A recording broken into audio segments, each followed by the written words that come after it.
안녕하세요. 달빛 브리핑입니다. 오늘도 달빛 아래에서 우리가 놓치고 있던 사회의 단면을 조명합니다. 오늘의 키워드는 첫 월급 300만 원. 그 숫자에 담긴 현실을 함께 들여다보겠습니다. 2025년 청년들이 사회에 첫 발을 내딛는 순간, 그들이 받는 첫 월급은 단순한 숫자가 아닙니다. 그건 사회가 그들에게 부여한 가치이자 앞으로 펼쳐질 경력의 방향을 결정짓는 출발점입니다.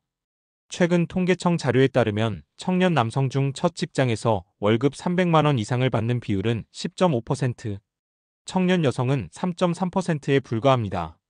남녀 간 격차는 분명 존재하지만 이 수치를 단순히 성별 차이로만 해석하는 건 위험합니다.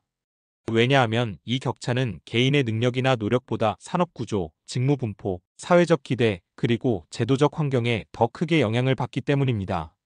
먼저 산업군을 살펴보면 남성은 전문과학 및 기술 서비스업에 많이 진출하고 있습니다. 이 분야는 연구개발, IT, 엔지니어링 등 고임금이 보장되는 업종이죠. 반면 여성은 공공행정사회보장 행정 분야에서 증가율이 높았습니다. 이 분야는 안정적일 수는 있지만 상대적으로 임금 수준은 낮습니다.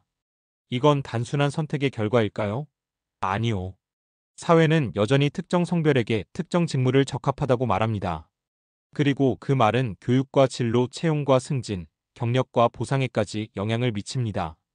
하지만 여기서 중요한 건 남성 역시 특정 산업군에 몰리면서 다른 선택지를 제한받고 있다는 점입니다. 예를 들어 간호보육사회복지 분야는 여전히 여성 중심 구조로 굳어져 있고 남성이 해당 분야에 진입할 경우 이례적이라는 시선을 받습니다. 이건 성별 고정관념이 양쪽 모두에게 작용하고 있다는 뜻입니다. 또한 첫 월급의 격차는 단순히 얼마 받았는가보다 어떤 경로로 그 자리에 도달했는가를 봐야 합니다.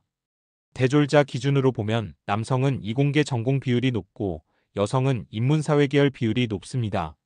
이공계는 상대적으로 고임금 산업과 직결되지만 인문사회 계열은 공공기관, 행정직, 서비스직으로 이어지는 경우가 많습니다. 그렇다고 특정 전공이 우월하다는 뜻은 아닙니다. 문제는 전공에 따라 임금이 결정되고 그 전공 선택의 성별 편향이 존재한다는 점입니다.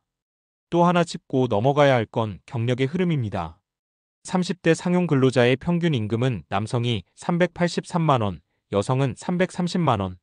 모든 직업군에서 남성이 여성보다 평균 임금이 높았습니다. 하지만 이 수치 역시 단순 비교로는 해석이 어렵습니다.